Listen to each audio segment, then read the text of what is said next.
PCOS irregular period ಇದ್ದು ಪೀರಿಯಡ್ನ regular ಮಾಡ್ಕೊಳ್ಳೋದು ಒಂದು ರೀತಿಯ ಹೋರಾಟ. ಆದರೆ ಪೀರಿಯಡ್ ಆದಮೇಲೆ ಎದುರಾಗೋ ಸಮಸ್ಯೆಗಳದ್ದೇ ಮತ್ತೊಂದು ಕತೆ.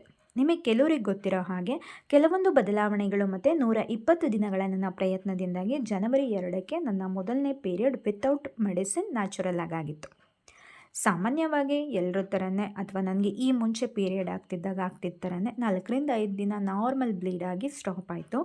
ಆದರೆ ಆಮೇಲೆ 3ರಿಂದ 4 ದಿನ ಬಿಟ್ಟು ನೆನ್ನೆವರೆಗೂ ಯಾವಾಗಾದರೂ ಒಂದು ಸಲ ಲೈಟಾಗಿ ಬ್ಲೀಡಿಂಗ್ ಆಗೋದು, ಸ್ಪಾಟಿಂಗ್ ಆಗೋದು, ಲೀಕೇಜ್ ಥರ ಆಗೋದು, ಅಥವಾ 10ರಿಂದ 15 ನಿಮಿಷ ಹೆವಿ ಬ್ಲೀಡ್ ಆಗಿ ಇದ್ದಕ್ಕಿದ್ದಂಗೆ ಸ್ಟಾಪ್ ಆಗೋದು, ಹೀಗೆ ಈ ತಿಂಗಳು ಪೂರ್ತಿ ಏನಾದರೂ ಒಂದೊಂದು ಸಮಸ್ಯೆಗಳಾಗ್ತಿತ್ತು.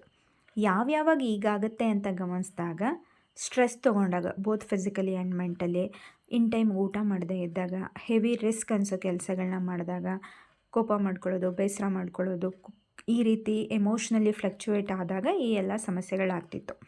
ಸಮಸ್ಯೆಗಳು ಯಾವ್ಯಾವಾಗ ಆಗ್ತಿದೆ ಅಂತ ಗೊತ್ತಾಗಿದ್ದರಿಂದ, ಜೊತೆಗೆ ಪೀರಿಯಡ್ ರೆಗ್ಯುಲರ್ ಆಗೋವರೆಗೂ ಹಾಸ್ಪಿಟಲ್ಗೆ ಹೋಗಲ್ಲ ಅಂತ ಡಿಸೈಡ್ ಮಾಡಿದ್ರಿಂದ ಬಂದಿದ್ದೆಲ್ಲ ಅನುಭವಿಸೋದಕ್ಕೆ ರೆಡಿಯಾಗಿದ್ದೆ.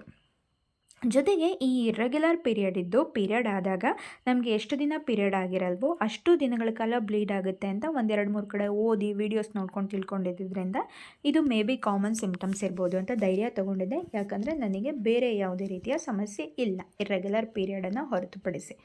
ಅದನ್ನು PCOS ಅಂತಲೂ ಡಯಾಗ್ನೈಸ್ ಮಾಡಿಲ್ಲ ನನಗೆ. ಅನ್ನೋನ್ ಕಾಸ್ ಆಫ್ ಇನ್ಫರ್ಟಿಲಿಟಿ ಅಂತ ಇದೆ ಅಷ್ಟೆ. ಆದರೆ ನಿನ್ನೆ ಸಂಜೆ ಇಂದ ಏನಾಗ್ತಿದೆ ಅಂದರೆ ನನಗೆ ಪೀರಿಯಡ್ ಆಗ್ತಿದೆ.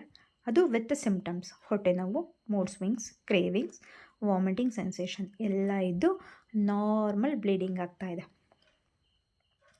ನನ್ನ ಲಾಸ್ಟ್ ಪೀರಿಯಡ್ಗೂ ಈ ಪೀರಿಯಡ್ಗೂ 27 ಡೇಸ್ ಗ್ಯಾಪ್ ಇರೋದ್ರಿಂದ 27 ದಿನಗಳ ನಂತರ ಪೀರಿಯಡ್ ಆಗಿದೆ. ಹಾಗಾಗಿ ನನ್ನ ಸೈಕಲ್ ರೆಗ್ಯುಲರ್ ಆಗ್ತಿದೆ ಅಂತ ಖುಷಿ ಪಡುವಂಥ ಮನಸ್ಸು ಹೇಳ್ತಿದ್ರೆ, ಹಾಗಿದ್ರೆ ಇಷ್ಟು ದಿನ 1 ಮಂತ್ ಪೂರ್ತಿ ಏನೇನೋ ಸಮಸ್ಯೆಗಳಾಯ್ತಲ್ಲ, ಅದೇನಕ್ಕೆ ಅಂತ ಬುದ್ಧಿ ಪ್ರಶ್ನೆ ಮಾಡ್ತಿದೆ.